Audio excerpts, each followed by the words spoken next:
Well, good afternoon, everyone. I'm Chris Walker, Executive Director of the International Forum for Democratic Studies at the National Endowment for Democracy, and it's my pleasure to welcome you to our panel discussion today entitled Stifling the Public Sphere, Media and Civil Society in Egypt, Russia, and Vietnam. We're also releasing a report today with the same title, which can be found at our website, www.ned.org, and we've also made copies available here. If the authorities in the three countries under discussion today want to solve complex societal challenges and modernize their economies, one of the first steps should be to improve the environment for civil society and independent media. Both of these institutions are understood to play major roles in effective public policy making and filling in gaps where the state is ill-equipped to respond to societal needs. Civil society functions as an important bridge between the people and the state and as an aggregator of citizens' interests. For their part, independent media are essential for determining the success or failure of government programs and assessing actual conditions in the country. More fundamentally, independent media enable a deeper understanding of issues of public interest in an increasingly complicated world. The problem of corruption illustrates the value of the contributions by civil society and free media. Authoritarian systems often make a show of combating corruption, but unlike their democratic counterparts, they lack the independent institutions that can truly keep it in check. Anti-corruption campaigns undertaken in authoritarian settings are typically superficial and selective. These campaigns tend to target low-level offenders or unlucky elites who have fallen out with the leadership, rather than providing authentic institutional changes to ensure that no official is above the law. By just about any measure, it's clear that encouraging the development of civil society and independent media would help improve the quality of decision-making on public policy, address rampant corruption, and more generally tackle the serious social and economic problems that each country faces. However, in Egypt, Russia, and Vietnam, repression of civil society and the media is not just severe, but actually getting worse, and can be seen as part of the wider crackdown on civil society and news media that have been a prominent feature of the global authoritarian resurgence of recent years. In order to acquire a better understanding of the environment for media and civil society in a diverse selection of countries, the International Forum for Democratic Studies held a series of roundtables in 2014-2015 featuring presentations by experts on Egypt, Russia, and Vietnam. The report we're releasing today is an outgrowth of those discussions. Though separated by geography, these countries share some common features and challenges. Among other things, they're all large and strategically important. All three countries have ambitions to modernize, which is exemplified by the authorities' encouragement of the Internet's impressive growth in each case. By some estimates, Internet penetration has doubled in Russia and Egypt over the past 5 years. But paradoxically, even as Internet access has improved, each of these countries has undergone a reduction in online freedom, according to Freedom House. This phenomenon has defied the generally held assumption that Internet freedom would expand with access, and is a testament to the high priority these countries' leaders place on managing discourse in the public sphere. The shrinking space for online political speech has troubling implications for civil society, which has come to rely on the Internet as a haven for communication, given the state's domination of traditional media. It's also a reminder of the broader trend in which authoritarian regimes have actively sought to adapt to the modern information environment. Such apparently contradictory policies, aspiring to modernization through rapidly growing Internet access, but then devoting extraordinary energy to restricting the medium's influence on issues of public policy consequence, serves as an emblem of the broader dilemma these regimes face. That is to say, their political priorities compel them to systematically crack down on the very institutions that would be essential for meaningful reform and economic progress. In the report we're releasing today, 3 experts assess the shape and trajectory of civil society and the media, the restrictions that are placed on them, and how these constraints are holding each country back. It's clear that the environment for media and civil society is quite harsh in all 3 of the cases examined in this report, due to official policies that limit the potential of the public sphere. But each of the analysts suggests that the existence of a powerful underlying desire in these societies for better information and more responsive governance exists. And I'd like to say that a considerable amount of work went into the production of this report, and I'd like to take this opportunity to thank and recognize staff who were integral to its production: Melissa Ayton, Jessica Ludwig, Dean Jackson, and Heiner Cibrian, who helped organize today's event and produce the report that we're releasing. Just say a quick word on social media for today's discussion. For those of you on Twitter, you can follow this discussion and contribute to the conversation by following the forum @ThinkDemocracy and the National Endowment for Democracy @NEDDemocracy. And I'd also like to ask that you join me in silencing your cell phones now, if you wouldn't mind. And now it's my pleasure to introduce our speakers, who I'd also like to thank for their terrific contributions to this report. They did an enormous amount of work, and they're really first-rate reports looking at these diverse countries. And now I'll introduce them in the order that they'll speak. So first, I'd like to introduce Sherif Mansour, who's an Egyptian-American democracy and human rights activist. From 2007 to 2012, he worked at Freedom House here in Washington, where he and I were colleagues. At Freedom House, he managed advocacy trainings for activists from the Middle East and North Africa. Since 2012, he's worked as the Middle East and North Africa Program Coordinator at the Committee to Protect Journalists. In 2010, Mansour co-founded the Egypt Association for Change, and he has monitored the Egyptian elections for the Ibn Khaldun Center for Development Studies and worked as a freelance journalist for Al-Qahira newspaper. In 2004, he was honored by the Al-Khalima Center for Human Rights for his work in defending freedom of expression in Egypt, and in 2013, he was named one of the top 99 young foreign policy professionals by the Diplomatic Courier. Maria Snegovaya is a PhD candidate at Columbia University, where her research focuses on the sources of support for populist parties in Eastern Europe. She contributes a biweekly column to Vedomosti, a business daily in Russia, and has written for a range of other publications, including the Washington Post, the New Republic, and the American Interest. Her articles have been referenced by, among others, David Brooks in the New York Times, Bloomberg, and The Economist. Her main areas of interest are Russia's internal and external affairs, Russia's political system, and the Ukraine-Russia conflict. Zachary Abuza, to my immediate left, is a professor at the National War College, where he focuses on Southeast Asian politics.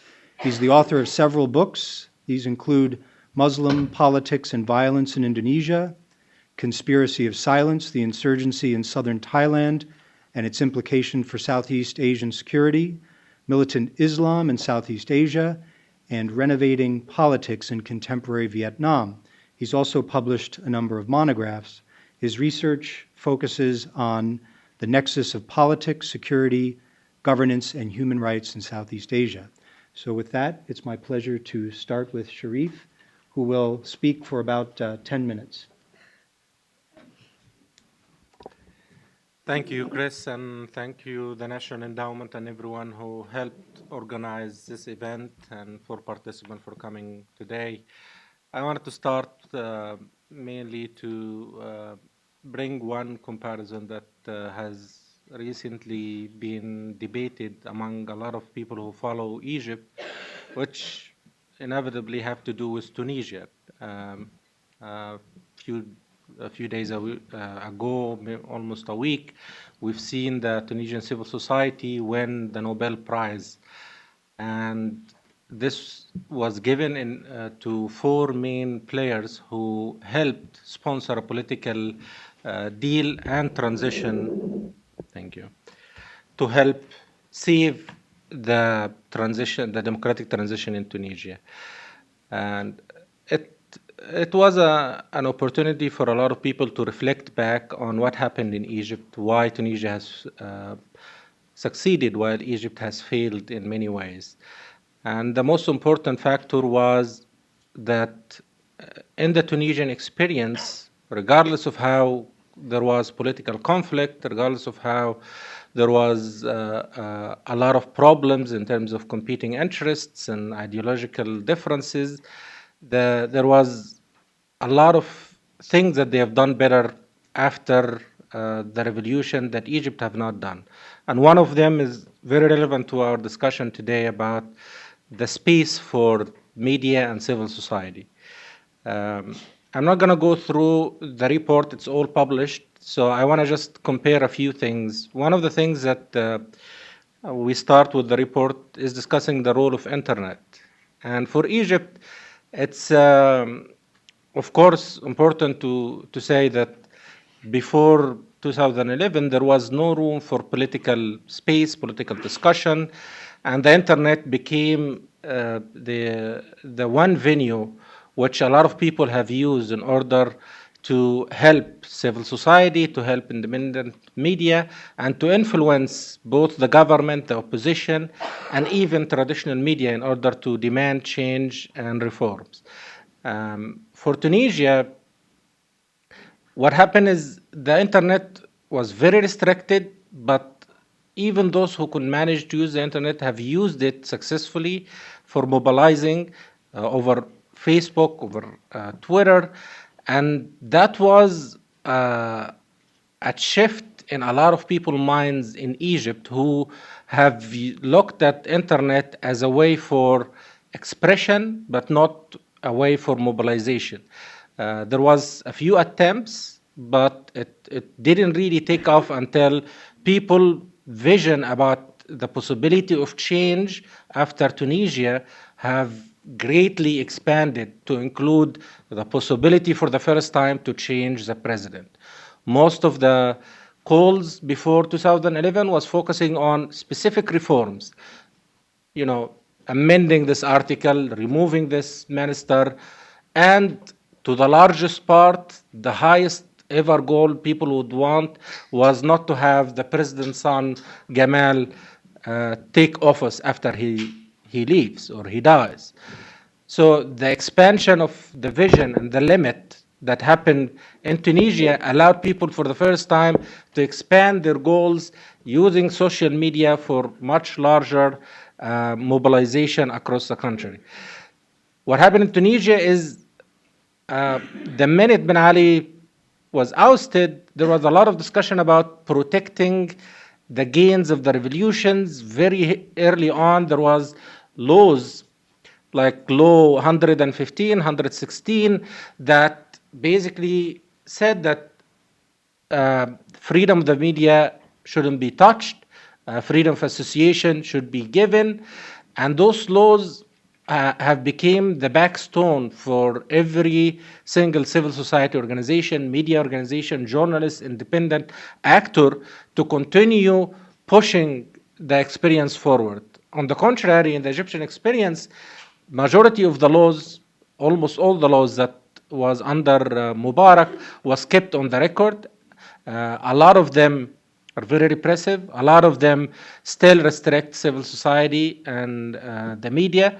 And a lot of the crackdown that happened later was because of these laws.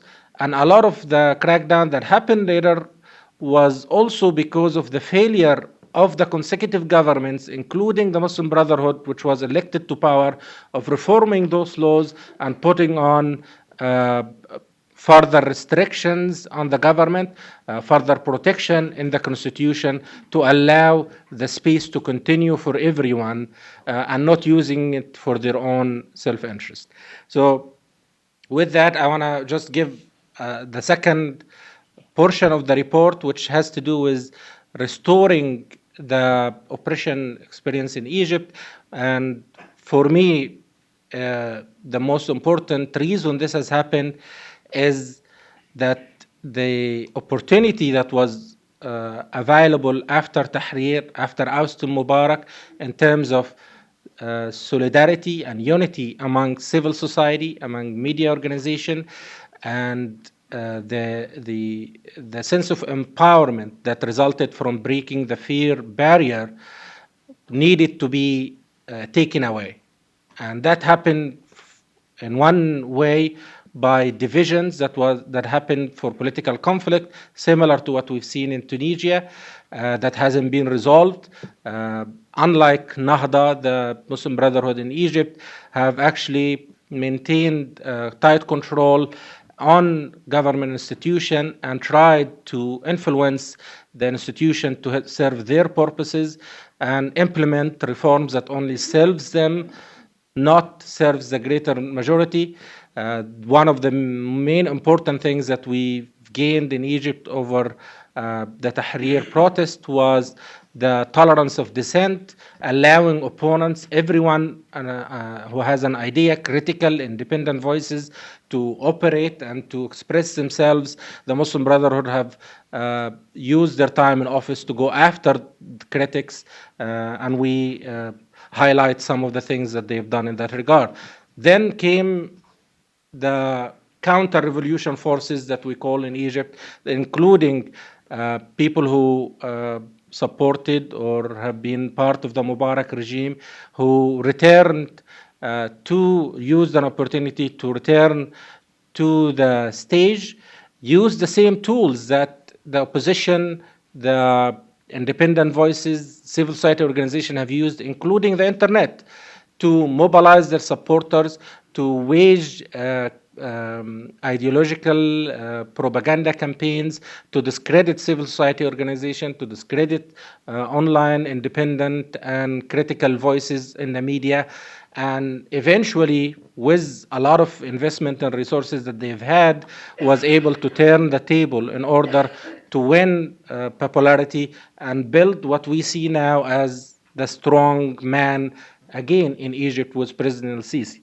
This strong man idea is built on the promise that it's the government, it's the army who should have control over everything.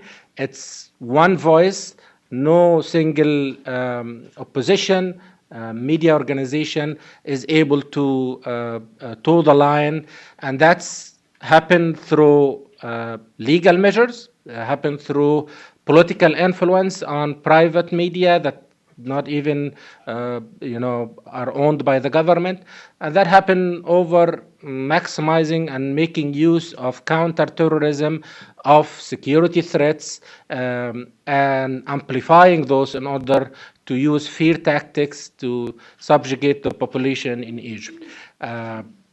Last, I want to finish with the prospects for the future. The main idea that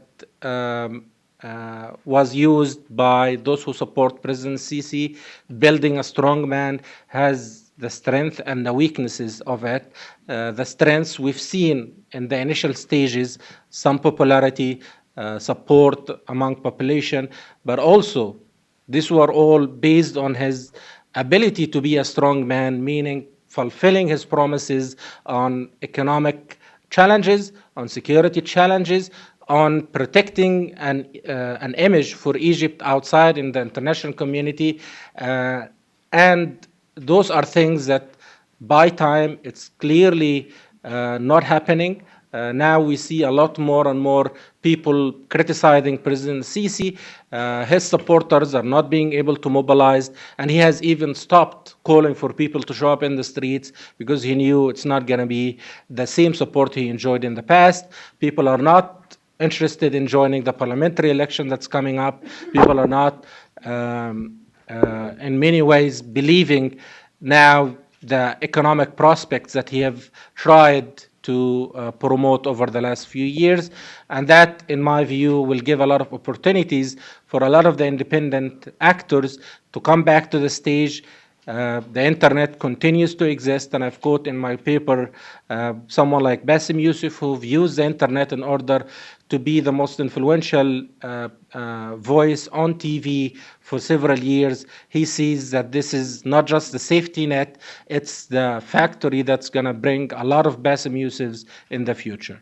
I'll stop here and I'll allow maybe more time for my colleagues, and I'll answer any questions later.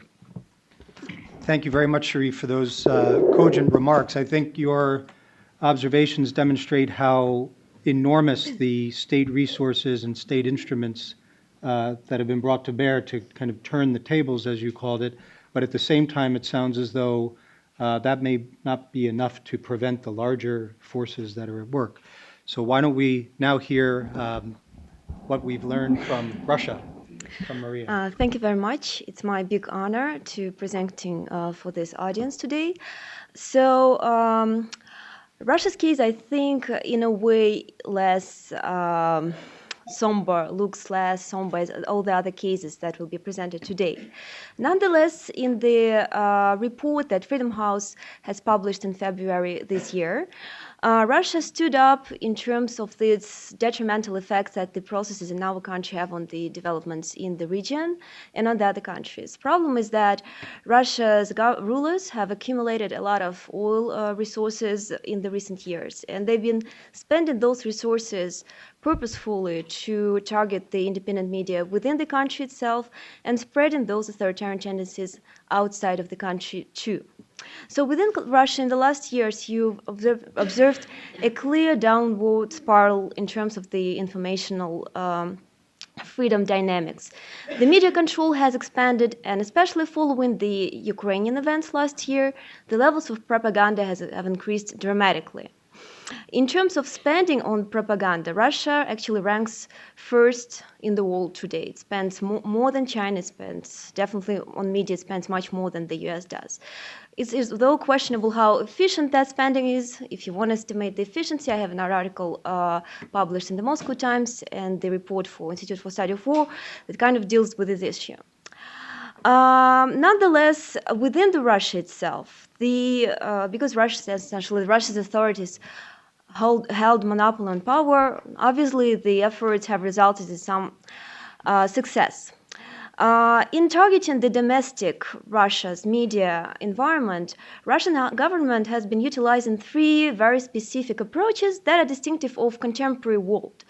Daniel Treisman and Sergei Guriev recently published an article on Vedomosti in Russia arguing that the new dictators are unlike the old dictators.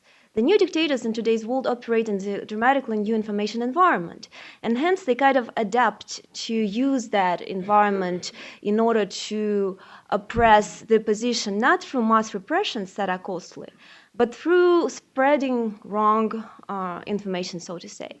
And Russia is definitely pioneering this strategy. So the first approach that Russia has been utilizing in its media control within the country is instead of applying direct censorship like you would expect, like Russia did during the Soviet time under Stalin, right? Today, it utilizes the selective repressions, right? So if you are a media outlet in Russia and you are spreading certain kind of unpopular, like favorable information that is not favorable for the Kremlin, you might be destroyed. But you might be not. And the question is, for you, it is very hard to figure out when this is going to happen. In a way, it is possible that Russia has been learning from China this approach. China has been utilizing this selective censorship in targeting the domestic opposition for the last 20, 25 years at least, and Russia has started doing it recently.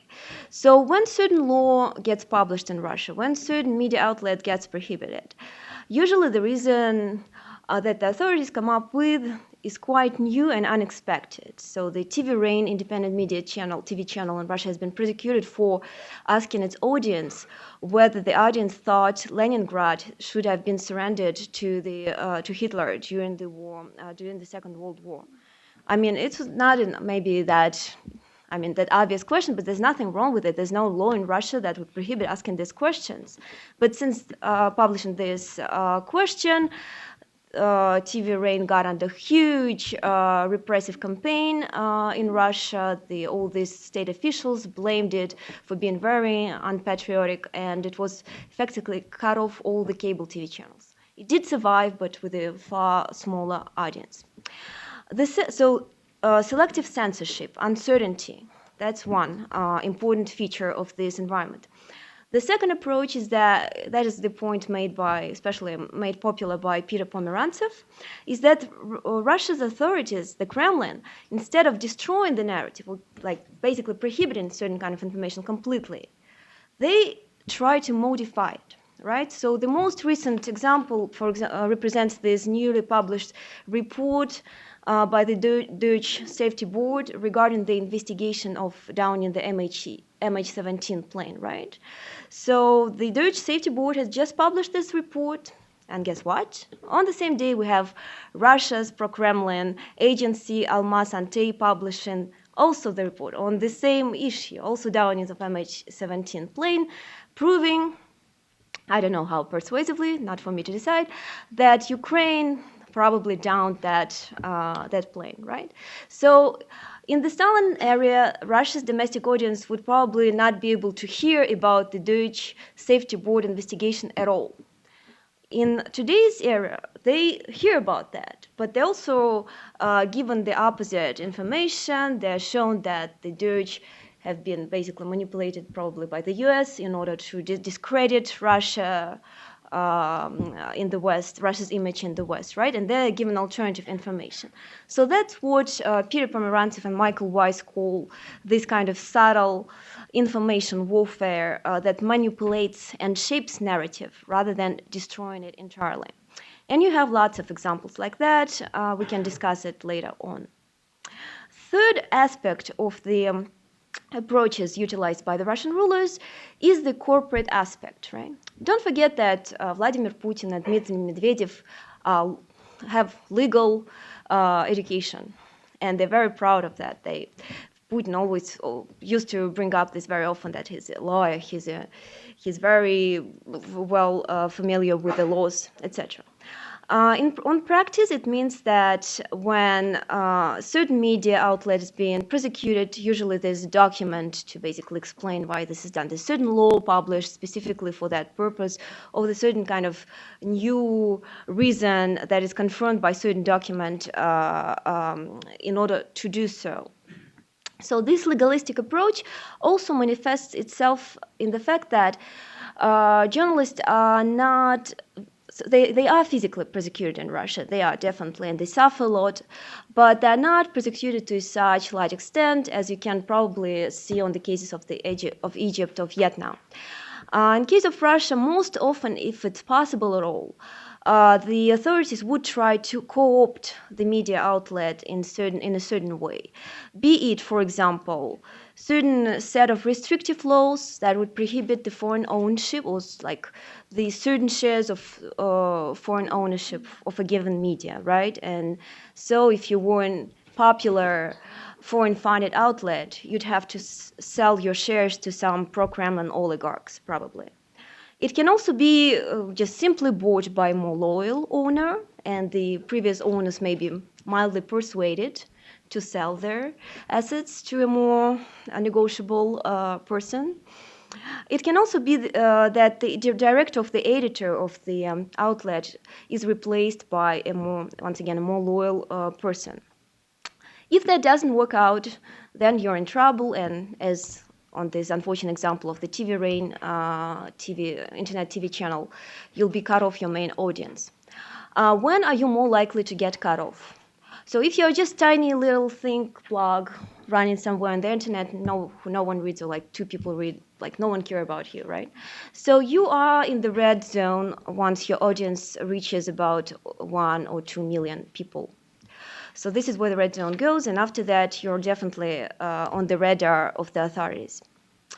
As it has been pointed out by the previous speaker, if you are online, if you're purely social media, or if you are online journal, or you're certain kind of publication that is available on the social networks, that is not going to save you, right? It's unfortunate reality that even Facebook and Twitter in Russia have been kind of forced to surrender to the pressure of the authorities. Like my friends from Navalny's team, and Navalny is the famous opposition leader in Russia, they complained a lot that Facebook, for example, would shut down the pages that announce certain public gatherings, certain protests in Russia. Of course, under persuasion that comes from the Russian authorities. Now, all these 3 approaches also work if we talk about the NGOs' persecution in Russia. The most notorious example has been this foreign agents law that labels as foreign agent all the NGOs that fit in the following two criteria. They receive foreign funding and are engaged in certain political activity. The latter, though, as the experience shows us, has been defined extremely loosely. So even you're just sitting in this audience, even being present in this audience may make you may be interpreted by the Russian authorities that you are being engaged in political activity. So in the law that describes this foreign agent law implementation, in the document, political activity includes any actions that may potentially influence public opinion, any actions on organizing protests or pickets, no matter what the reason is, participating in the events outside of Russia's territory. That's what I'm saying, that sitting here means that we are engaged in certain kind of political activity. Publicating reports on human rights problem, and even having certain literature on political issues in your office, right? So this also is kind of, first of all, it is a corporatist legal approach, obviously, because there's a law that describes it. And it's also all about uncertainty, all about selectivity in the prosecution, because you might be engaged in political activity or might not. That's all is for Putin to decide, right? There's another similar kind of law that has been published recently.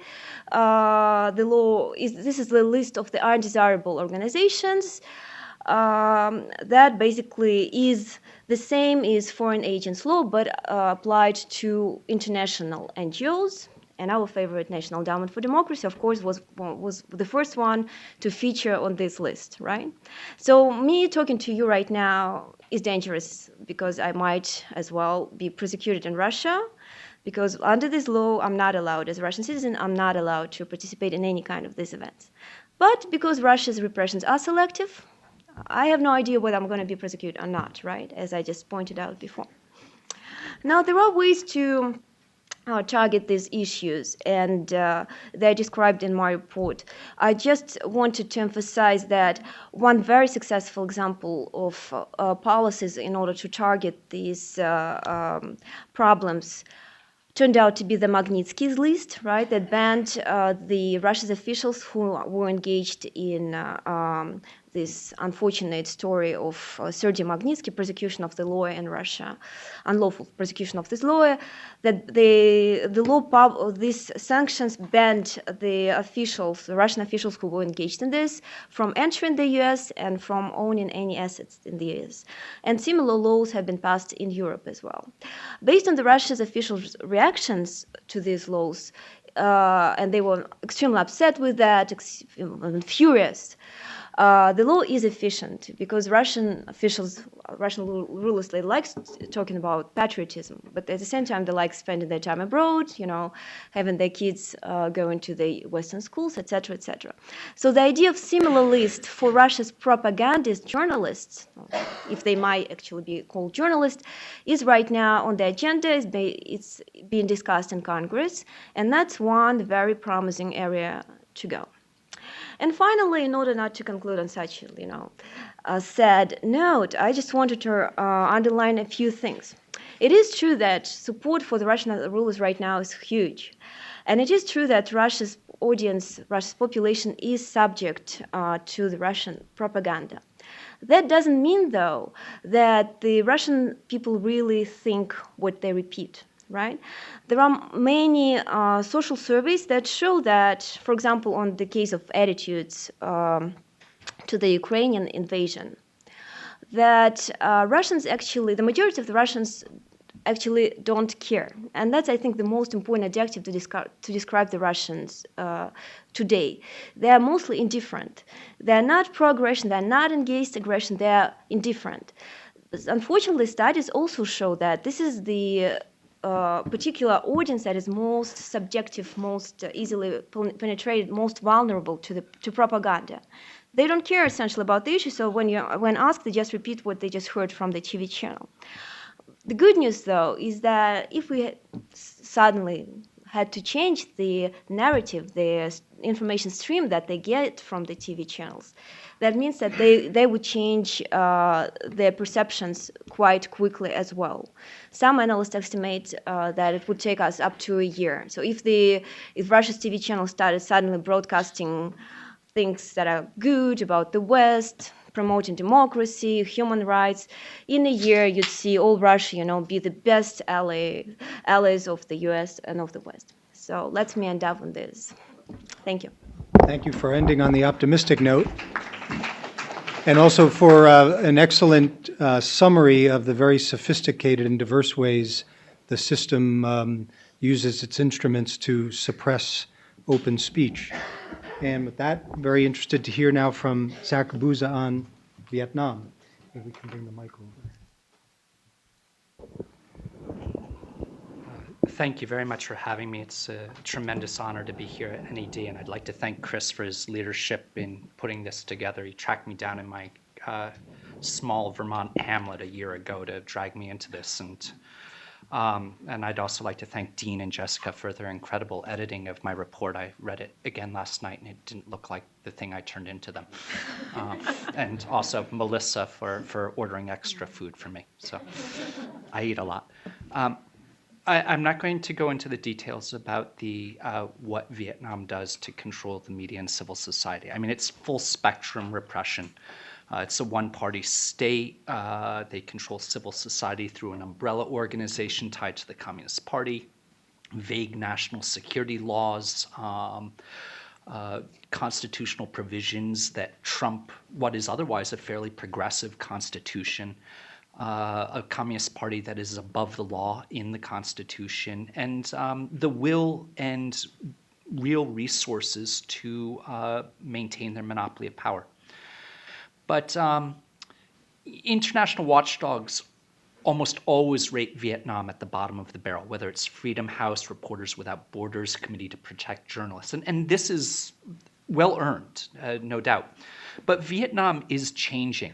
It is fundamentally a different place than where it was even 5 years ago. The economic development of the country and integration with the West is really changing the place. It's just unrecognizable every time I go back. In March to April this past year, there was a labor strike with 90,000 workers that the government peacefully resolved. I was agog. I was just waiting for the truncheons to go in. But in the process of the TPP negotiations, Vietnam had to be on best behavior. And I have mixed feelings about the TPP for a variety of reasons. But I have to say, in the context of Vietnam, it's had profound impact on how they've actually gone about and done things. And it's the most inclusive piece of legislation I've seen in the country. So these things are good. Last July, the Secretary General of the Communist Party was here in Washington. He met with President Obama. And when the General Secretary goes in and says, please, recognize us as a market economy, and mon Dieu, things have changed. Now, they have this balance because they have to maintain the monopoly of power, and yet with the deeper ties to the West, they're more vulnerable to sanctions and punishments. And so what I've found, and I've written about here and elsewhere, is that they're focusing on 4 things that they kind of hope will put them under the radar, cause less diplomatic pressure. The first is going after the lawyers. Either arrest them or disbar them, but no one there is really able on the legal front to push forward the reform agenda or protect or represent other dissidents. The second thing is that they're increasing the use of criminal charges, and in particular, tax evasion charges against dissidents. And they look to what China did with Ai Weiwei. Didn't work so well, but they're still trying it. The third thing they're doing is physical assaults. Trials get media attention, but roughing up, using plainclothes police or goons to rough up dissidents or people is often more chilling, and it doesn't get any media attention. But the fourth thing I note, and this is a point I really tried to raise in the report, I have no way of proving this, but I was simply looking at sentences of dissidents in a certain period of time. And what I found was that they're trying to be smart in who they go after. There's actually a fair bit of dissent, and the blogosphere and Facebook are surprisingly open in Vietnam.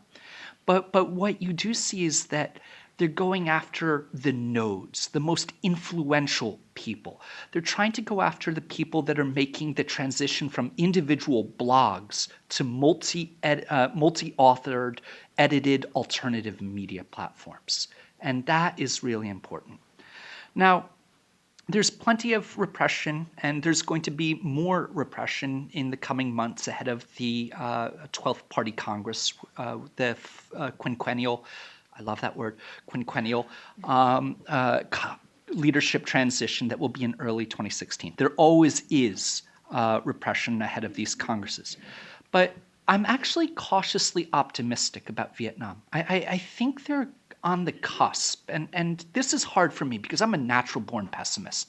For me, the glass is cracked, half empty, leaking.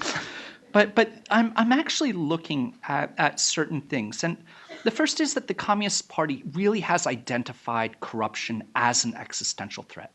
And the reality is, you can arrest a couple high-profile people, but it's not going to have the impact they need. And they know investment and economic development are truly hampered by corruption.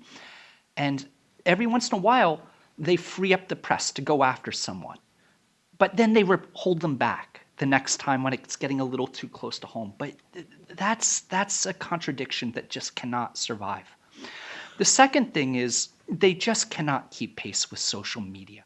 There are 44% of the Vietnamese population, over 100 million people, are online. And in the cities, it's even higher. There are 25 million Facebook users in Vietnam alone.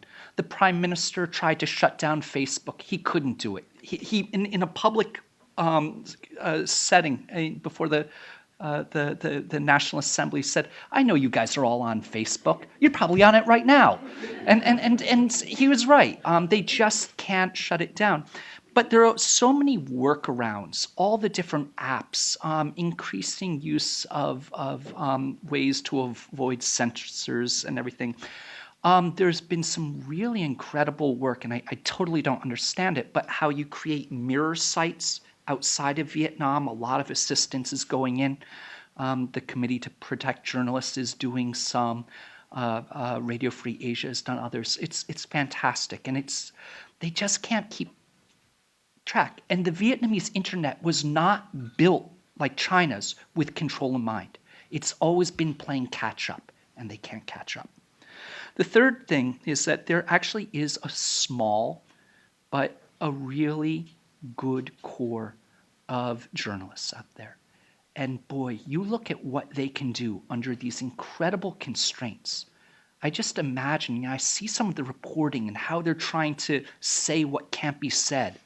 They're really pushing the envelope. We've got some in the United States being trained, and across Asia being trained in investigative journalism. We have to keep this up because they are staunch nationalists and they care so much about their country and serving as real ombudsmen. The next thing is that in the past year alone, 8 Politburo members, that's over 50% of the entire Politburo, have come to the United States. Now, this might seem strange to you, but every time they come here, the leadership comes here, they're increasingly convinced that America is not out to overthrow the government. And this is important. This is big because it makes them more secure. And it certainly increases the chances that there can be deeper ties, more exchanges. They're just that insecurity that drives the repression is really important. And if we can diminish that insecurity, they're going to be a little more tolerant of dissent and civil society. You can look at the fact that the government is reviewing a lot of their national laws. They're determined to become a law-governed society. They're actually coming to the United States and the EU for technical assistance in drafting these laws, and we've got to keep on giving them that assistance. The sixth reason is that there's just a lot more willingness of the general public to stand up to the government. You could see it in the past year. There was a campaign, online campaign, to save 6,700 trees in the old city of Hanoi from being cut down. People were willing to stand up to the government and get things done. All Vietnamese writers and artists have to be part of the government umbrella organizations. This past May, 20 renowned authors publicly quit the state-sponsored media organ and started their own. Now, they're going to get their heads bashed for this. They know it. But increasingly, they're doing it. And there are limits to how much head bashing the government can do. The highest levels of the Communist Party are also calling for reforms. And again, I'm looking at the margins, but these things are meaningful. In July last year, the president came out and publicly denounced police torture and forced confessions. Well, okay, we've got a problem here. But it was such a big problem that the president came out and said, we've got to do something about it. And little by little, people are being freed from jail because of these false confessions. Judges, prosecutors, police are going to jail for these false confessions. It's a start. It is a start. Last month, the chairman of the National Assembly and a Politburo member said, we've got to do away with these vague national security laws. I couldn't believe it. I mean, I went back and read it 3 times to make sure that's what he said. But at the senior-most levels, people are saying we need some of these reforms. And the last reason is that with this 12th Congress coming up, I'm actually cautiously optimistic that the advocates of reform are going to come out ahead. And this is good, because the conservatives have been very concerned that in the past 5 years, the Communist Party has actually lost much of their authority. People committed to further integration with the West, economic reform, limited political reform, they look like they're poised to come out ahead of this. Now, let me just conclude with this last point. I view Vietnam and the Vietnamese government as a very important partner for the United States, economically, politically, security. I'm sure they're going to be really angry at what I'm saying today and what was written in the report. But countries are a lot like ex-girlfriends or boyfriends. They only remember the bad things you say about them, never the good things.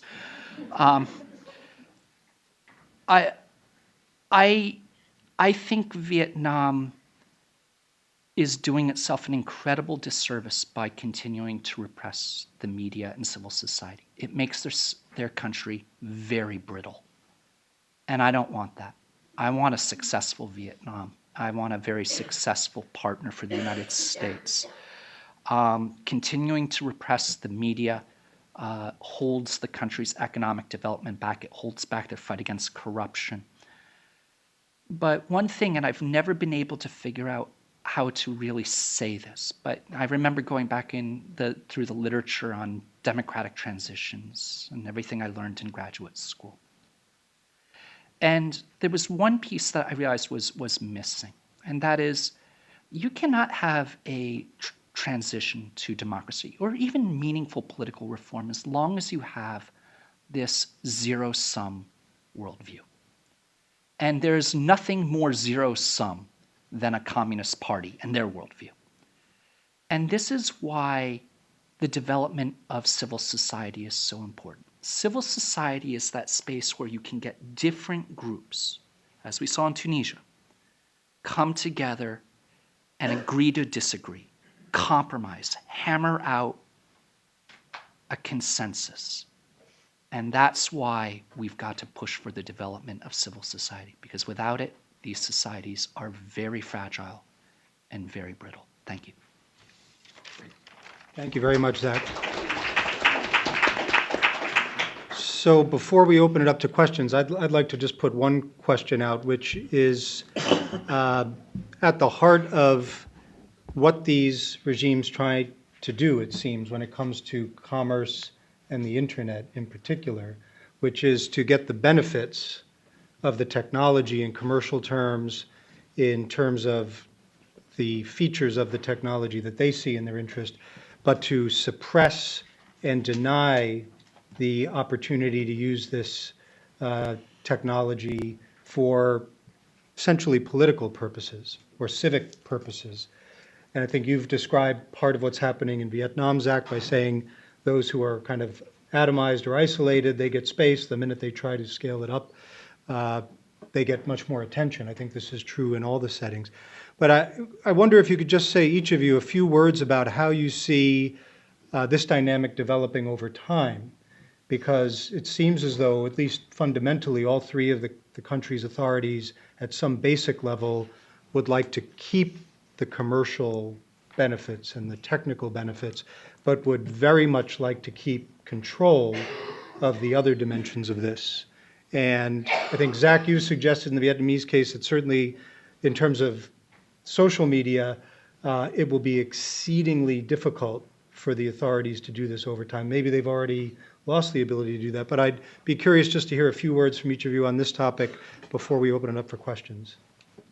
Do you want to start, Sherif? Sure.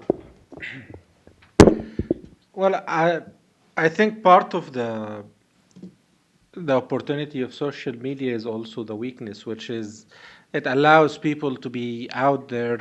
It allows people to have a lot bigger voice and influence than they would even imagine. So that gives them a lot of confidence in how they operate, but also give them a lot of vulnerability in the government's ability to go after them. And we've seen the examples. For example, in Egypt, I'll mention one campaign that recently we've talked about.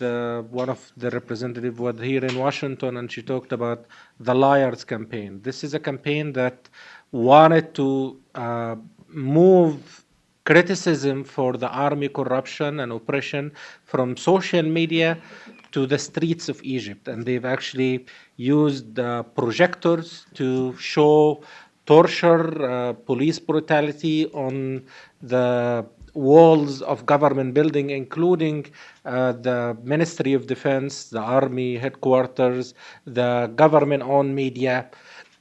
And this is one of the most kind of like concrete example about the reach of social media, because it's not just online, it's actually in the street. And the way the government was able to curtail them is practically the same way Zachary had mentioned, is they didn't go after them online that much. They had their supporters harass them online, but on the ground they had thugs in plain clothes that go and destroy all their equipment, that go and berate them in the street. So they've realized that, yes, there is a point in which they can, their patience has to stop and they can act the old way. But also, they have to build up their own propaganda online in order to complement what's happening on the street.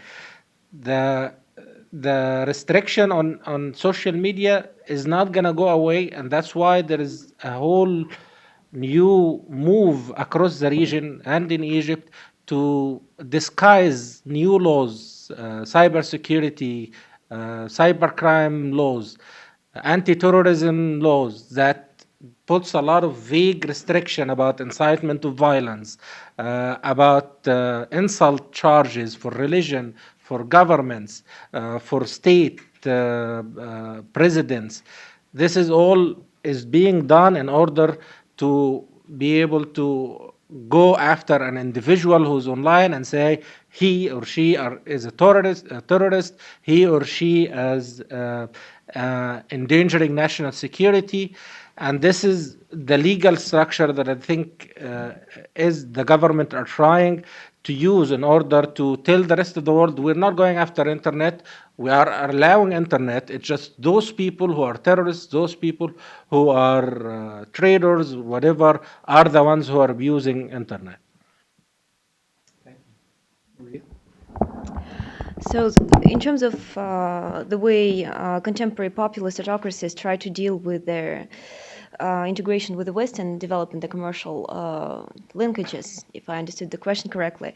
It's also important to understand that as much as it is important for contemporary dictatorships to engage with the West, with their trade and to develop their commerce, they do understand it's a double-edged sword for them, because with their openness, with the economic openness, often come the institutions that are fundamentally challenging for those autocracies. They are fundamentally hostile to the internal rule. And they understand it.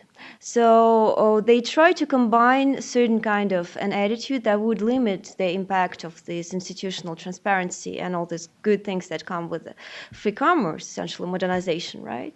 While at the same time basically gathering the fruits of and the payoffs that they bring, right? So in Russia is a little different as it is a petrostate. So in its case, the oil price is what gets to define the policies. When times are good, don't forget that we don't really have that much the timing or when the information environment has liberalized. Like it happened about 25 years ago. So we don't have as many observations about the dynamics of those autocracies. So everything I'm saying right now is quite speculative. We just don't have enough evidence to come up with any persuasive conclusions. Plus, in political science, you never have enough evidence to come up with any persuasive conclusions. So, but in general, the dynamic is as follows. When the times are good, as a populist autocrat, especially as a petrostate guy, you have a lot of money, the oil price is high, you just buy enough support. And also business, the international business really doesn't care that much about your moral standards, right? As long as you have something to offer. But when times are bad, this is when you need to really start caring about other means of buying off support, and this is when propaganda is high. This is obviously not a very status quo situation. This is not an equilibrium situation, right? At some point, you're just going to run out of all these resources that propaganda demands, right? I just pointed out that Russia spends a whole lot on such outlets as Russia Today, for example, in order to promote its viewpoint abroad and also within the country itself. So the resources are limited, and at the same time, you need a lot of this propaganda to keep persuading people that times are good while they're not, right? So this is not this is not a good equilibrium, and that's actually what leaves us hopeful that this is not going to last forever. In Russia's case. Kirill Rogov is a brilliant political analyst in Russia. He has published this article showing how contemporary Putin's ratings that are quite similar to his 2001, say, ratings, right, have been achieved through extensive overuse of the resources. So the same result is achieved through a lot of spending, a lot of costs. So it's getting more and more costlier and costlier for the Russian authorities to boost the same levels of support. That means that this is not going to last forever, right? But as usual, the question is, how long is the short run when this is going to end? Yeah. Well, this is also, I think, an important point that in these cases we're discussing, but others, the degree to which authoritarian regimes have to devote increasing resources to achieve the same outcomes in terms of their own legitimacy and the things they've achieved in the recent past. At least in some cases that come to mind, it's grown precipitously, and that may suggest its own timelines. Yeah. So, Zach, I'd be curious in the Vietnam case for additional thoughts. Vietnam is absolutely paranoid about being stuck in what they call the middle income trap. You know, they do not want to end up spending the rest of their economic development life making cheap clothes and footwear, though my mother's company would very much like that. The software industry is the shining light in terms of the private sector in Vietnam. One of those kind of all the hit video games that everyone was playing for a while. Something Birds. I don't even remember what it was. You know, was from Vietnam. They've got really sharp software engineers, but you know what? That industry is very mobile. Those programmers can go anywhere in the world. They are not bound by bricks and mortar. And so Vietnam just is always going to have this tension between needing to control the internet, and if you want to develop that high-tech sector, you can't. Okay, so we can take questions. I'd kindly ask if you'd identify yourself and ask as succinct a question as circumstances allow. So let's start here, and then we'll go back to Tim.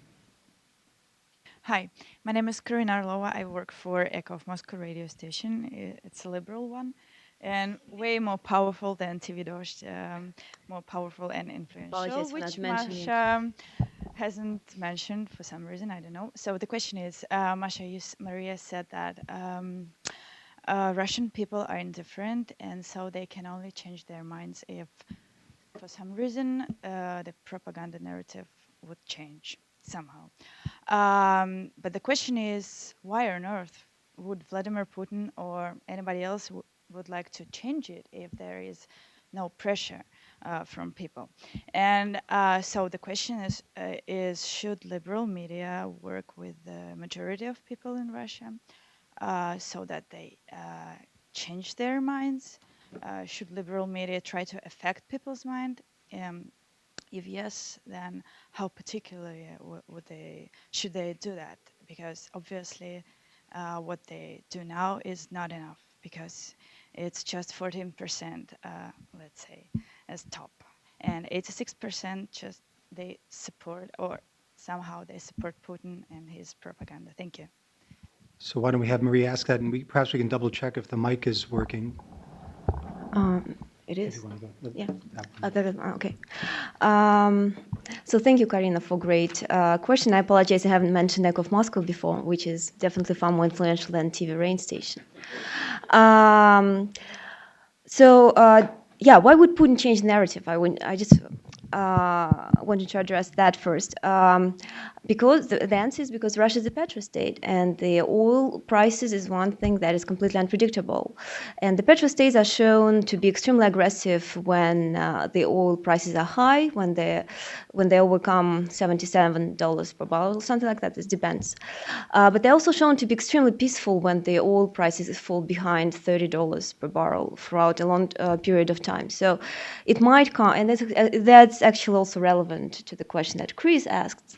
Time might come when Putin decides to negotiate because the regime just wouldn't be able to survive without that. So we'll have to negotiate with the West to open up again. It's possible, although it is hard to imagine at this point. But before that, definitely the system is not going to be very open to liberalization. It's not going to change the narrative in the near future. And because of that, it is really great that there are still certain liberal outlets that try to impact people. It's just that it's also important to understand that the impact is inevitably limited, right?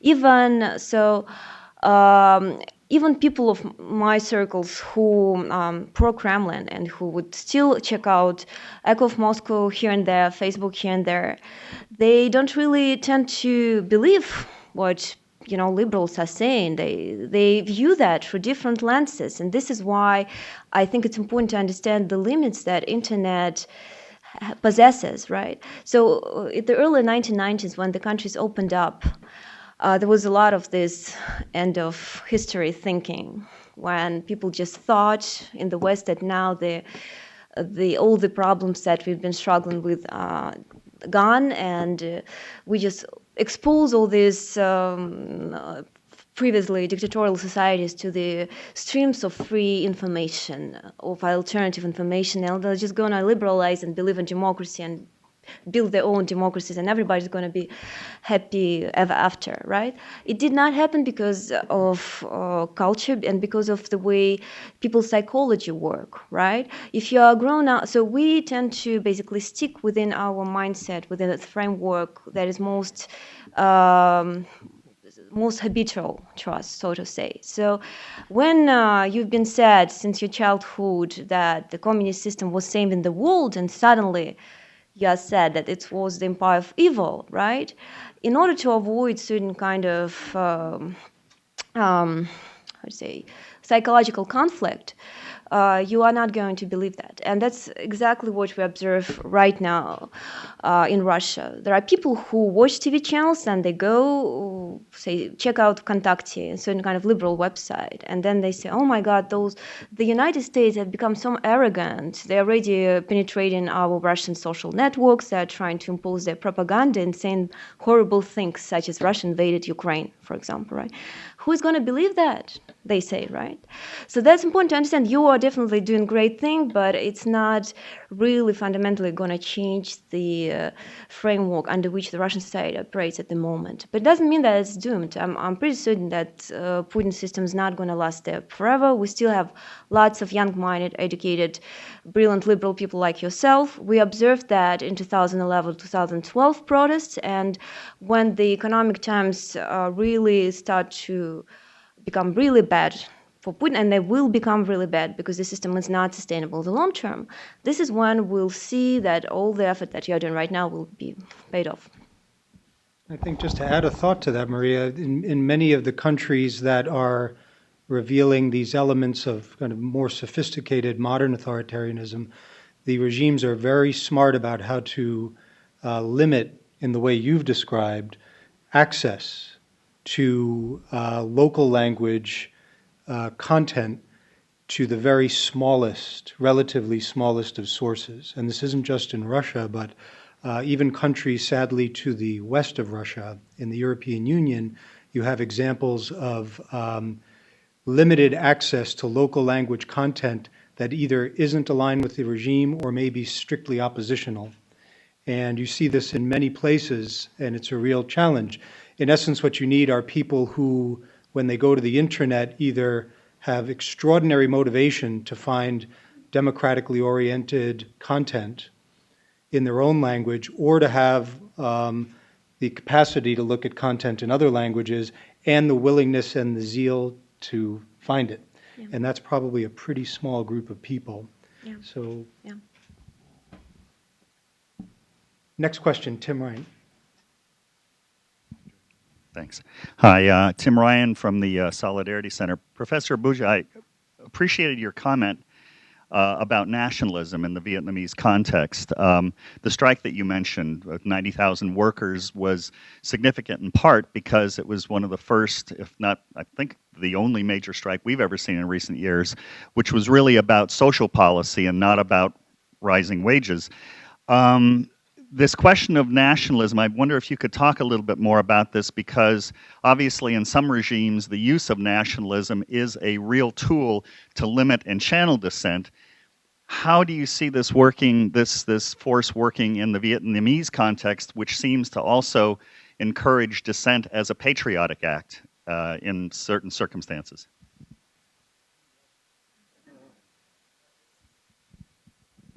This is a real problem for the Vietnamese. I mean, in 2014, at the height of the standoff with China over the placement of an offshore oil rig on Vietnam's continental shelf, there were huge, unprecedented riots against Chinese-owned factories, even Taiwanese-owned factories. They even lumped in some Koreans. So this is a real problem. The government's got to figure out how you harness rising nationalism, and as communist ideology and Marxist doctrine, is rejected, the party has to supplant it with something, and that's nationalism. But that's a very hard genie to put back in the bottle. And what's really fascinating is that if you look at some of the leading dissidents and what they were charged with, there were quite a few, including a former fellow here at NED, Dr. Vu, and his wife, who were leading these anti-Chinese protests, which is exactly kind of where the Central Committee and Politburo came down on the same side, and yet they want that release valve until they don't want it.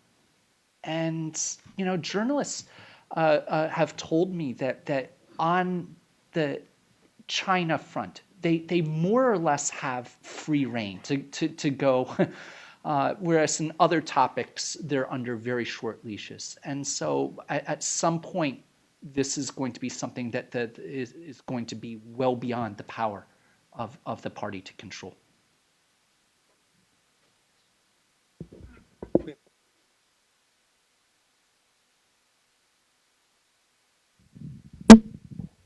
Thank you. I'm Yasser Al-Fakhrani. My question to Mr. Sherif concerning how do you see the future of the Egyptian media and the civil society, especially under the current regime?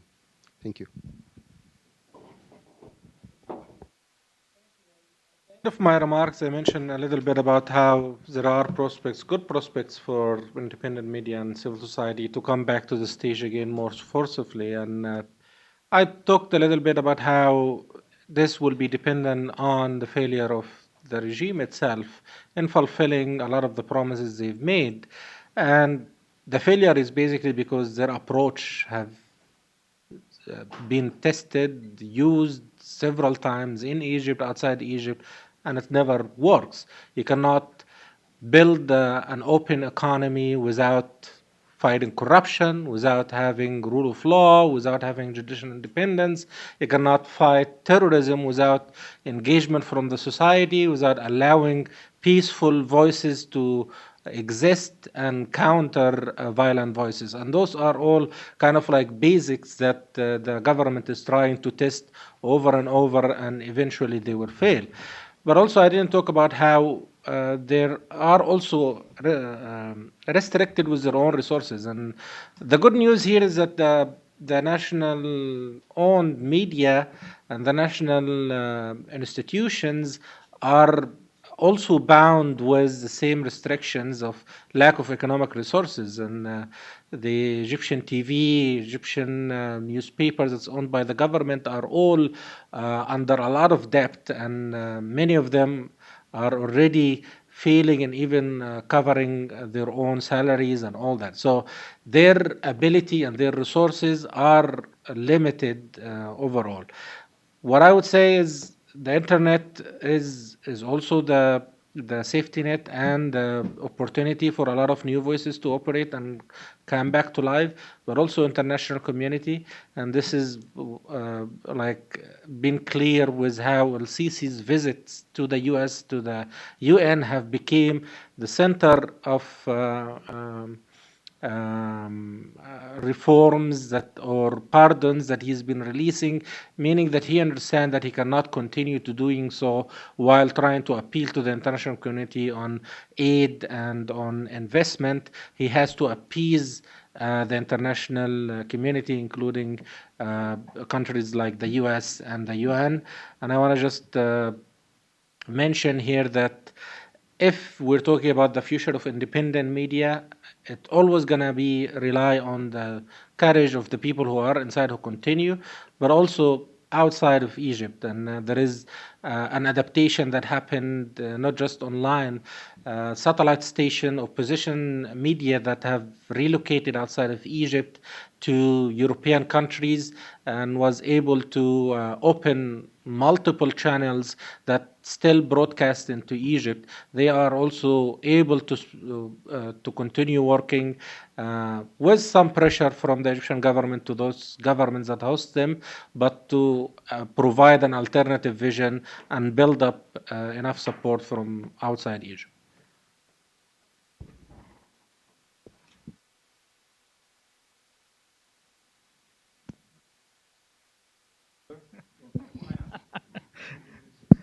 Okay. My name is Ulvi Ismail. I work here at IREX. I have a question to Maria. I want to question your argument that propaganda in Russia was less than now when oil prices were high.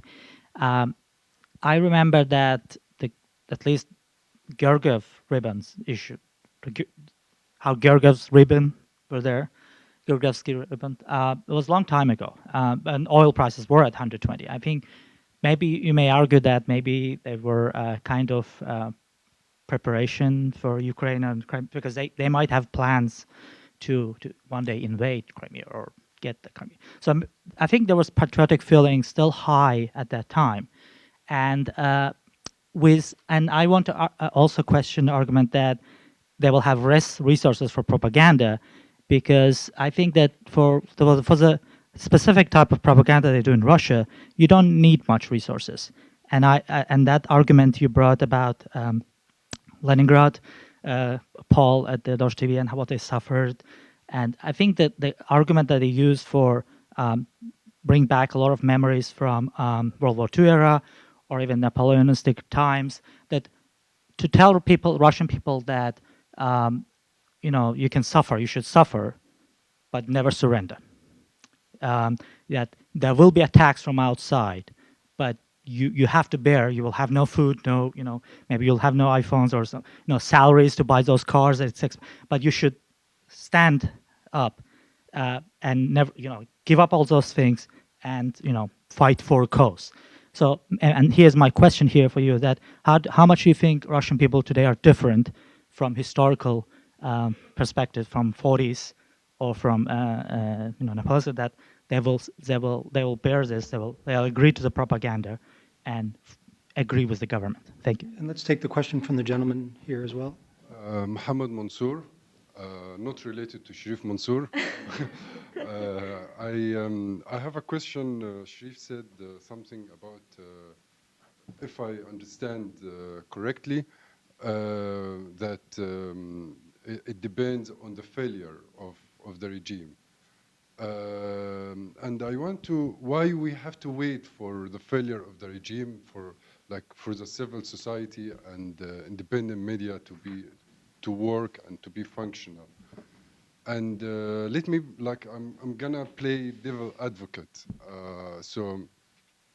There must be self-correction tools in the civil society, like what mistakes that civil society and media in Egypt made during the transition or before and after, and how they should get together and how to have self-correction mechanism and to work better despite the fact that there is authoritarian regime. How to deal with the status quo, the reality. They will not leave. So how the civil society and media should work. Thank you. So Sherif, do you want to take that first, and then we'll go to the Russian question? Yeah, I said this is part of the potential here, is that on the regime side they are limited and restricted with how much they can do in order to restrict civil society. And I see opportunities not just from within civil society, but from international community, from support that comes from their peers, even international organizations like the National Endowment, who can provide them with support in terms of finances and advocacy opportunities. But I agree with you, this is one of the stark kind of differences between the Tunisian civil society, because those who were awarded the Nobel Prize have had a lot of legitimacy and have had a lot of history helping and building grassroots support in the Tunisian society that allowed them a position in power to moderate that dialogue between the political forces. Unfortunately, in the Egyptian experience, a lot of the civil society organizations, labor unions, even syndicates, every now and then will have an opportunity to do so, but their ability to have a grassroots movement have not had the chance that the Tunisian experience had. For example, some of those Tunisian groups have been established under the occupation and have had the opportunity to unionize and build the support even before Ben Ali reached power. But I don't want to be harsh on putting the blame on those independent media and civil society organizations for not learning from their mistakes. But one of the most important test cases that would have allowed civil society to play a larger role was the fight to free independent civil society after the revolution. And if you just compare, for example, the laws that was passed in order to allow civil societies, unions, and syndicates to operate freely in Egypt to a law that has been passed in Egypt since 2002 under Mubarak, and to this date has not changed. It's the law that governs civil society and gives the government all authority to authorize and control every activity for civil society. This should have been a priority, and I agree with you. There were a lot of missed opportunities in order to allow civil society to play that role and to eventually play the role that we should see happening in Egypt. Maria? Yeah, thank you for an interesting question. So first of all, yeah, definitely propaganda and media control has been there at least since Putin's taken power, right? First of all, it has been non-free autocratic system for a while already, right? And I apologize if I was unable to emphasize that good enough. So Putin's first coming to power has been illustrated by crashing down on NTV TV channel, which had universal access, quite a large audience in Russia, and has been independent in the sense that it was owned by an oligarch who was actually trying to put his own candidate during the presidential election. So essentially, there was a lot of competition, right? Media freedoms, by the way, has a lot to do with media ownership. As long as you have different owners with different interests, it might be not necessarily, they're not all be interested in universal good, but as long as you have this variety of ownership, you're more or less set. And just as Putin came to power, he initially took NTV under control and made it one of the most outrageous and disgusting TV channels, I should say, in terms of propaganda. It's one of the worst today, probably. But I'd like to talk about or to think about the autocracies, especially Putin's autocracy, as, a python. Python, a snake that kills its victim. It doesn't kill it immediately, right? It actually keeps squeezing the rings until the victim cannot breathe anymore. And every time you take a breath,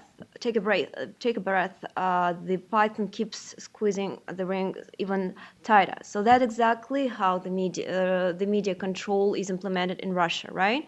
So you destroy NTV first, but you still have lots of independent radio, TV channels, smaller TV channels where actually a lot of previous hosts and journalists from NTV left. So they still had access to some larger audience on TV. But then those TV channels were taken under control, etc., etc. So it kept accelerating. Why I'm particularly pointing out the last period is that in 2000s, overall, more or less, the regime relied on high oil prices and economic growth. So essentially, people were more or less satisfied with the status quo situation in the system. You could make money until you were in a harsh opposition and participated in large-scale protests. You were more or less invincible, and you could make your money and do well. And during that time, the system tried to co-opt the liberals or experts in the system in order to basically strengthen itself, right? Because you have all these professional guys who would advise you on how to strengthen the relationships with the West, for example, how to improve your economic situation, etc., etc.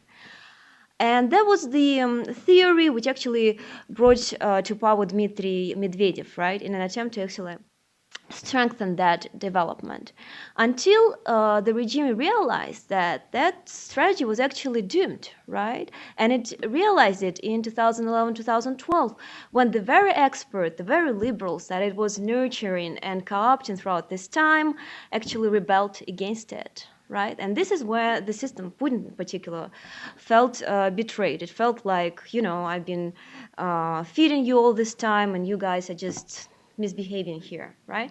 So this is where I think the trajectory has been dramatically changed. Since then, in 2012, right after Putin comes to power, before Ukraine started, you already see a set of repressive laws being passed by Duma. One of those, for example, is that I mentioned briefly before, the law about the foreign media assets ownership that limited the ownership to, I think, 20% maximum. There's also crackdown on certain media outlets throughout that time. There's also persecution of the opposition leaders that begins throughout that time, etc., etc. And since then, it's quite clear that the strategy has changed.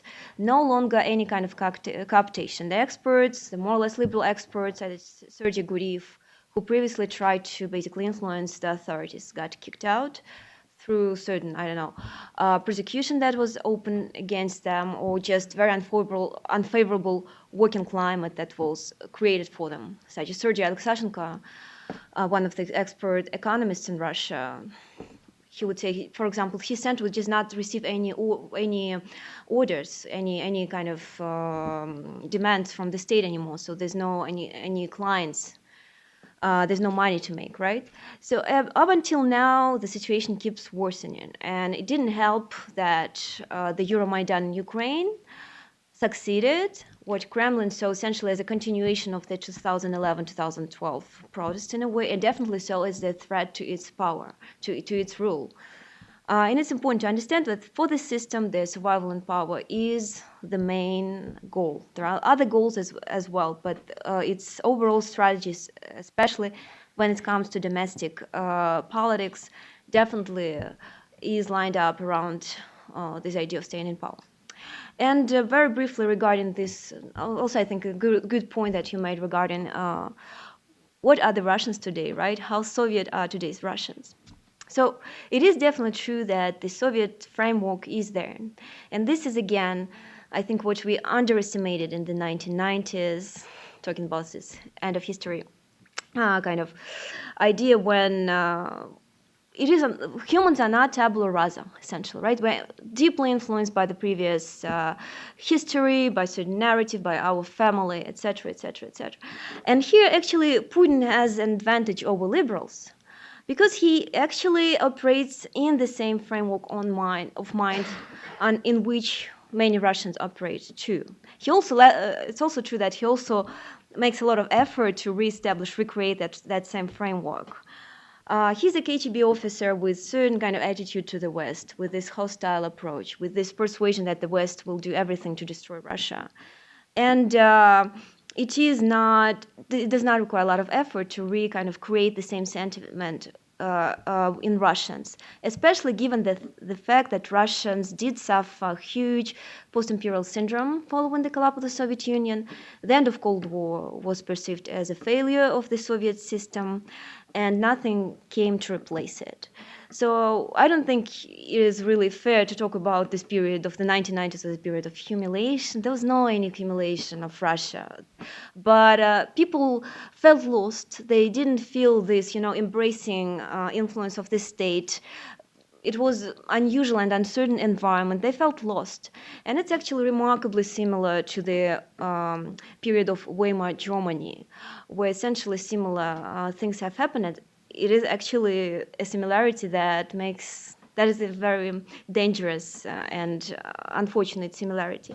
So overall, there are psychological and historical reasons why Russians are susceptible to that kind of narrative. But I did want to emphasize again that surveys show, and actually realities show too, that they really do not incorporate deeply the propaganda they get from the TV channels. So, for example, right now, with the start of the Syria operation, the Ukraine story is no longer relevant. Right now, people actually some of the Russians already don't mind Ukraine, being independent. They even agree that Russians and Ukrainians are different people. That would be impossible for them to agree with a year ago. And everybody right now cares about Syria. That's because that's all the TV channels care about right now. So it is quite bad, but it is not horrible, and there's hope. So we have time, I think, for one last question. So why don't we take the question there? Hi, Maria Ricehouse from Eurasia Foundation. And my question, I guess I initially intended it for just Maria, but I think it's probably good for the entire panel.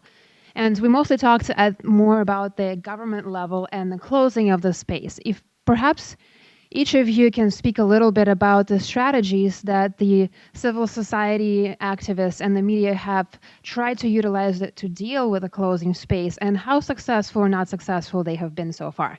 And if there's something that perhaps either of your cases could learn from the experiences of the other cases in that regard.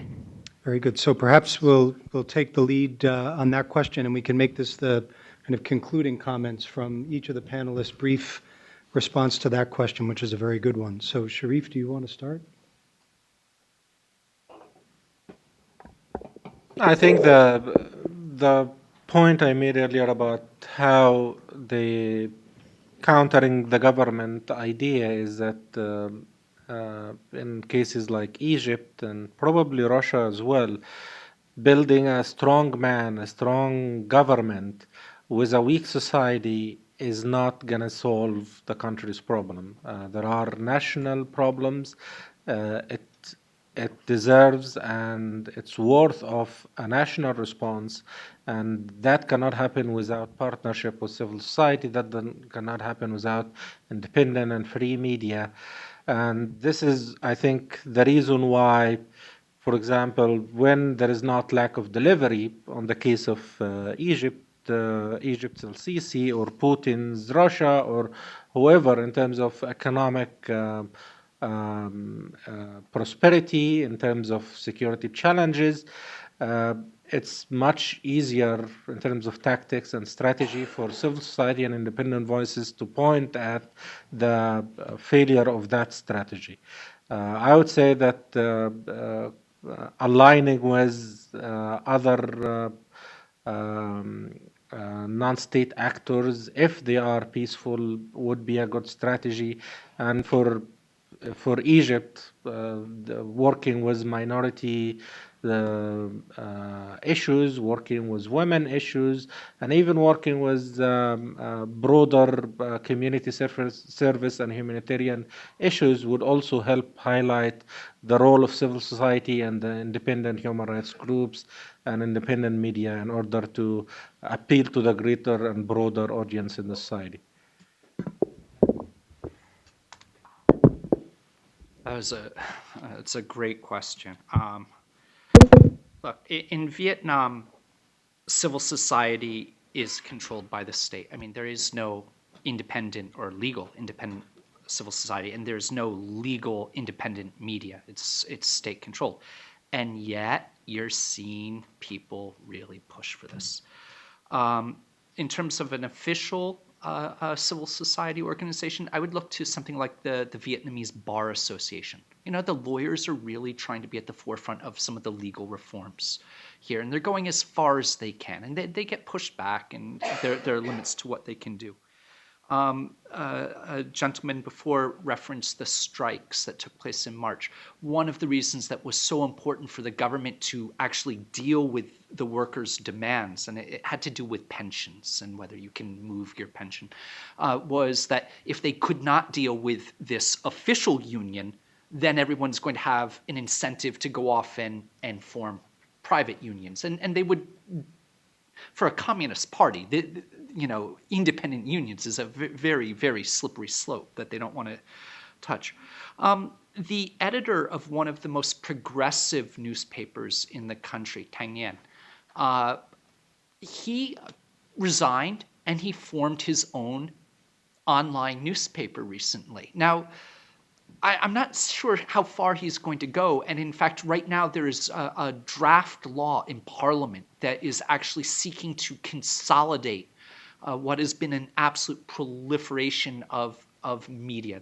They say there are 1,100 different media in the country, and they're trying to limit who is allowed to have their own paper or radio station, or whether it's a line ministry or so they're really trying to crack down now. This is of concern. But let me just mention, the idea of technology. Last month, police raided a TV studio in just a house, and it's just incredible what you can do with a high-8, video camera, make an incredibly professional-looking news anchor team.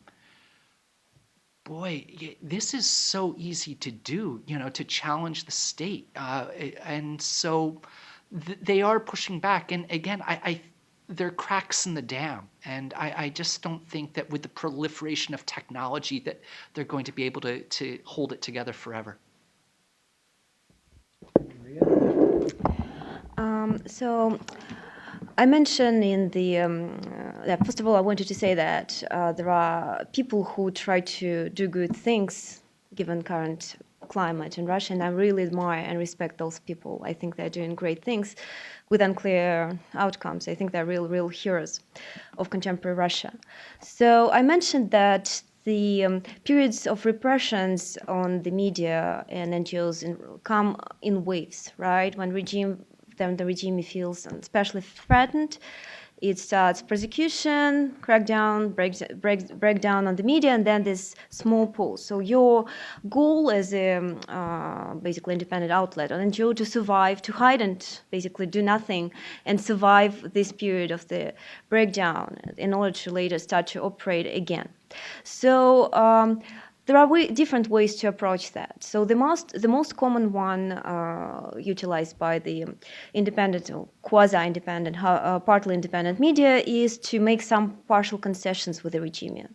They're like the most prominent example would be the Echo of Moscow radio station that is owned by some of the branches of Gazprom, but at the same time, it is more or less independent. So what the strategy that has been utilized by the chief editor, Alexei Venediktov, who is a really master of navigating this really tiny, uneasy landscape, is to basically argue that the media itself is not independent and oppositionary, but is just trying to give this platform for people with different opinions, right? And he proves this really by giving this platform the opportunity to participate in the broadcasts, to write in the blogs, for people with really different opinions. And he noticed that when the period is really dangerous, when this period of crackdown, Echo of Moscow features really not very good, so like really people with very pro-Kremlin opinions, so to say, and the share of the liberals really shrinks. And then this a peaceful period, and the number of liberals publishing tends to increase, although the overall trend, even for the Echo of Moscow, is not positive, I would say. The same concessions are done, for example, by Novaya Gazeta or Независимая Gazeta. So they publish independent journals, but they also publish things that are more or less pro-Kremlin when asked. Let's put it this way. Then there's, of course, extensive use of internet and alternative channels. We have discussed the use of internet, I think, a lot. It is, of course, the strategy with limitations because we know that the Kremlin is attempting to control the internet, that it has spoken to Russia's internet analysts multiple times under multiple occasions regarding the ways to take internet under control, and hence, even if you are online, doesn't mean that you are protected. Alternatively, Navalny's foundation, for example, the Russia's opposition leader foundation, has tried to basically really reach out to different audience by, for example, distributing a local newspaper on the local level. But the initiative essentially failed. They said they tried, for example, to address people near the subways, near the metro stations. They said it's not really doing very well because they don't have enough funds, and also it's really unclear how to measure success and whether people actually read those newspapers or not. But that's one alternative approach. Finally, you can also go outside. So the most famous, one of the most famous examples would be Medusa, that's which was relaunched in Estonia, I think, after Latvia. I'm so sorry. In Latvia, after the its team got kicked out from the media outlet that operated in Russia, Lenta.ru, and they're actually doing remarkably well. There's also the projects here, for example, the Free Russia Foundation is doing a great job. I have friends from Free Russia here in the audience. There's also Khodorkovsky projects, the Open Russia project, the Institute for Modern Russia, etc., etc., etc. There are multiple projects like that, definitely with limited outreach, and that's important to understand, and limited funding too.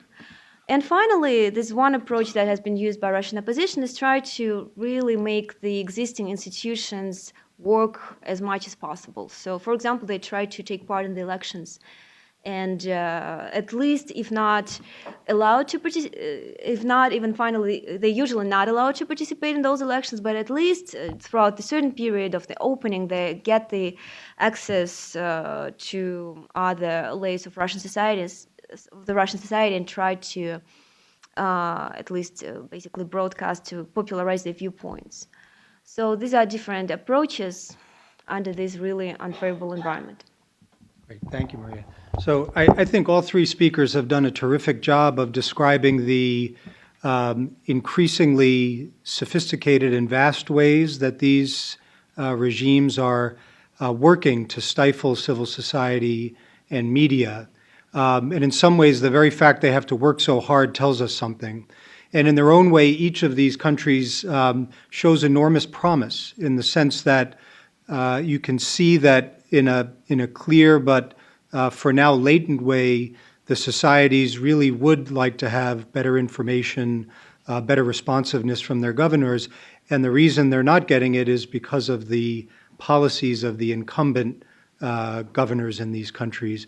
And I think in that respect, we can imagine that something would have to change at some point and possibly give us some room for optimism. And so on that note, I'd like to thank all the speakers again and thank all of you for joining us. Thank you.